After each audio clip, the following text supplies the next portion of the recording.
The Great Hall of the Stellar Concord was a masterpiece of impossible engineering, an expanse where delegates from 1,000 worlds drifted in grav chairs. The atmosphere thrummed with translation frequencies, weaving myriad alien tongues into a singular, dreadful narrative. Humanity, Ambassador Xylos of the Krill Dominion rose, his obsidian chitin gleaming. The Krill were ancient, powerful, and utterly unforgiving. His crimson eyes, clustered and sharp, focused the assembly. Fellow council members, his voice was a low, resonant drone. We face a contagion we can no longer tolerate. The humans. 30 years prior, the Krill had championed Sol's entry, believing humanity to be a minor, pliable species. They were now bitterly proven wrong. In just 30 years, they have expanded to 9 star systems, Xylo stated, his tone hardening. Images flashed behind him.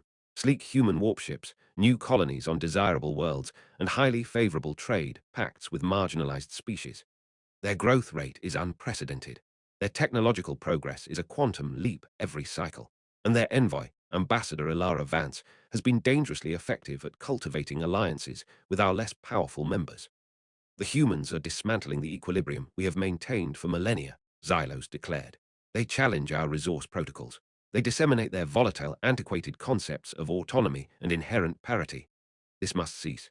From the far heights of the hall, a voice of immense antiquity, like wind over polished stone, spoke. You cite disruption, young Krill. But have you forgotten the foundation of our regulations? Do you recall the first law?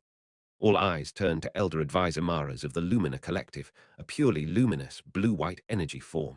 The Lumina were the oldest known sentient race, present at the Concord's formation. The first law is irrelevant ancient history, Xylos scoffed, dismissing it. A superstition. Is it? Maras's light flared brighter. The first law was inscribed in plasma and sorrow, following the Great Scourge, 4,000 years ago. Does any delegate here remember the fate of the Zithari? Silence grew heavy. The Zithari were proud, much like your dominion, Maras continued. They encountered a species they judged frail, a species whose single greatest vulnerability was the fierce, obsessive love for their young. The Zithari believed they could compel obedience by attacking the children. They reasoned the pain of the parents would render them pliable. And the outcome, a delegate from a minor species whispered. The parents ignited the entire sector, Maras stated plainly. They did not merely defeat the Zithari. They annihilated them. Every physical trace was purged. The few survivors codified the first law to ensure that devastation could never be repeated. Maras looked toward her. It states, never inflict harm upon the young of any species capable of interstellar traversal, for their progenitors will reduce the cosmos to cinder in retaliation. Xylos let out a harsh, metallic laugh. Baseless folklore. Humans are known to be compliant. They prioritize commerce and diplomacy.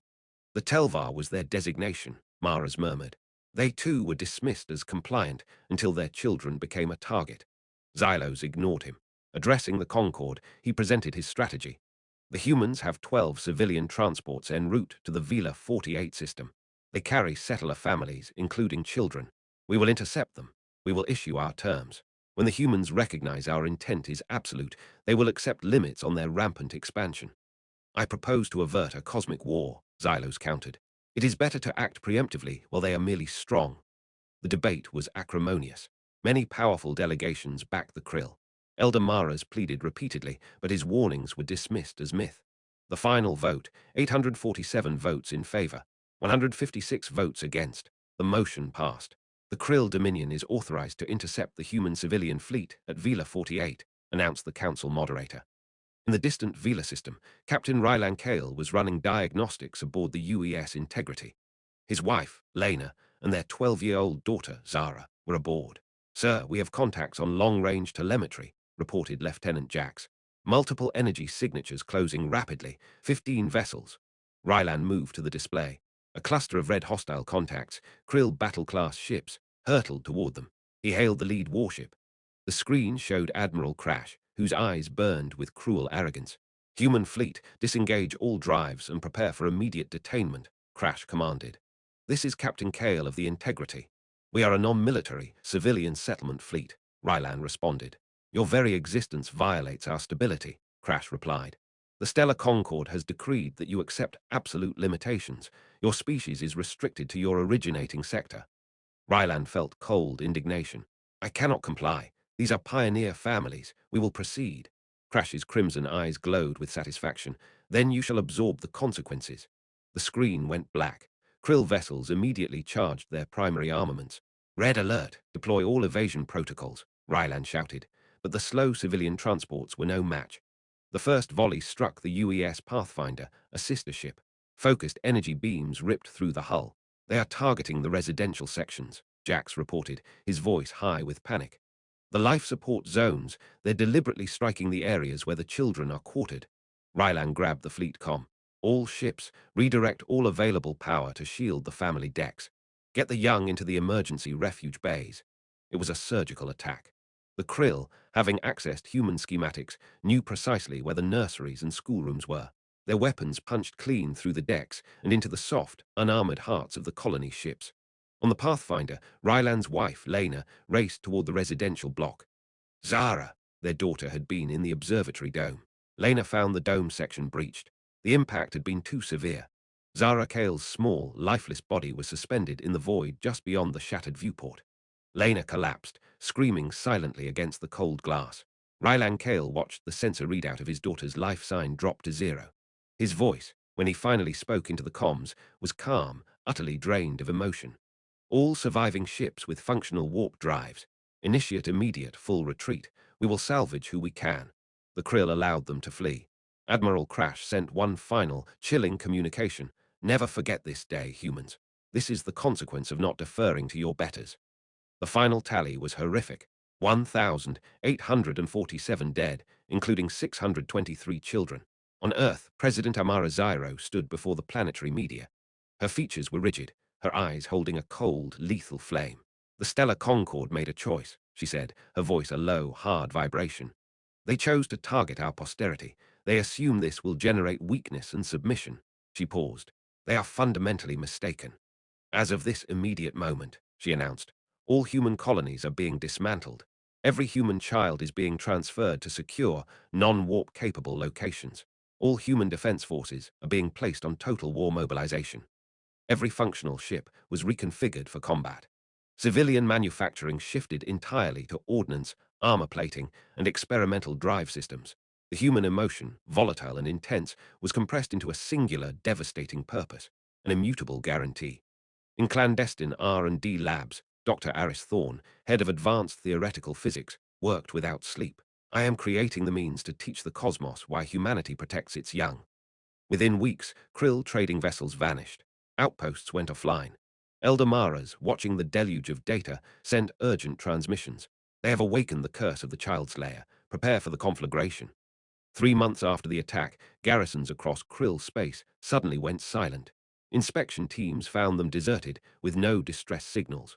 Admiral Lyra Vass, commanding the UES Retribution, humanity's newest and most lethal warship, initiated the Harvest Protocol. Krill patrol craft detected at Grid Gamma 9. 43 crew members, reported Commander Jax. The Retribution warped close and deployed a specialized energy field, a sickly blue beam that enveloped the enemy ship, neutralizing it without a single destructive shot. Utilizing dimensional physics developed by Dr. Aris Thorne, the Krill crew was restrained and forced to watch endless, high-resolution loops of the colony fleet attack. They saw the tiny, inert bodies of children floating in the void. They heard the raw, inhuman cries of the human parents. They watched Zara Kale drift past a shattered viewport until the memory was irrevocably burned into their minds. After hours of forced psychological saturation, the crew was released. Their ship was minimally repaired and given fuel to reach the closest port. They were irrevocably broken. This psychological warfare was repeated across Krill territory, surgically inserting existential, self-destructive guilt. Captain Rylan Kale, now commanding the absolute weapon of war, the UES Retribution B, stood in his command center, the walls lined with holograms of all 623 dead children. Sir, the Krill settlement at Delta Prime is confirmed, reported Lieutenant Sarah Kim. Population approximately 50,000, minimal orbital defenses. Initiate the stripping protocol, Rylan ordered. The Retribution B materialized in orbit. Rylan opened a comms channel. This is Captain Kale of the Human Retribution Fleet. You have 24 hours to evacuate this world. Any civilian personnel remaining after the expiry of the deadline will be classified as a valid military objective. We are farmers. We are families, the Krill planetary governor cried. The people on our colony ships were families. Rylan replied, his voice a flat, dead monotone. You have 24 hours. When the countdown hit zero, the human ships released dense swarms of specialized nanites, microscopic machines that consumed only non-organic matter. Within days, Delta Prime was surgically sterilized. Every building, road, and power conduit was gone. The planet was habitable, but rendered useless to its former masters. This process, the total, irrecoverable erasure of history and power, was repeated meticulously across Krill-controlled space. On Nexus Prime, the stellar Concord watched in paralyzing terror. Ilara Vance, dressed in permanent mourning black, refused to engage. When delegates spoke to her, she only responded, "You killed our children." The Krill, paralyzed and shattered, could not mount a counter-offensive. The humans wielded inexplicable weapons, utilizing technology that seemed to casually discard the basic physics of the cosmos. 6 months after the attack, Dr. Aris Thorne stood in his lab, gazing at the culmination of his grief. The device, designated a quantum singularity resonator, no larger than a child's toy, contained the power to shatter a star. It could reach deep into a star's core and initiate a controlled, accelerated collapse to supernova in a matter of 3 standard years. He had fabricated 12 of them. Admiral Lyra Vass's flagship, the UES Retribution, received the final weapons payload and warped to the absolute heart of the Krill Empire. Target confirmed, Jax reported. Krill Prime, the home world. Population estimate, 8 billion. Rylan Kale led the assault in the Retribution B. As they materialized above the capital city, he opened a broadcast channel that saturated every Krill frequency on the planet. "This is Captain Kale of the Human Retribution Fleet," he stated, his voice colder than the void itself. "6 months ago, your leaders sanctioned the execution of 623 innocent human children. They were warned of the consequences by their own ancient law, but chose to ignore it. We are not conquering you. We are not occupying you. We are not reasoning with you," Rylan continued. "We are simply removing your ability to ever again threaten the young of any species." The quantum singularity resonators launched from the Retribution and the Retribution B. They phased through the shields and the planetary defenses, plunging directly toward Krill Prime's sun. As the sun absorbed the resonators, Krill Prime and every remaining Dominion vessel watched the impossible happen. Their star began to subtly change color, emitting a faint, high-pitched whine. The process was irreversible. Their entire star was condemned to die, slowly, inexorably. Rylan Kale watched the sensor data confirm the chain reaction. He looked up at the hologram of his daughter, Zara, laughing. The humans departed, leaving the Krill with 3 years to contemplate the cost of ignoring the first law, 3 years to evacuate their entire civilization, and 3 years to understand the terrible, focused vengeance of an aggrieved parent race. The Stellar Concord finally understood. Humanity was the Telvar reborn, an engine of absolute, focused destruction, dedicated entirely to the immutable guarantee that no one, ever again, would touch their children. The cosmos had learned the lesson of the first law, inscribed in plasma and sorrow, now ratified by the ashes of a great dominion.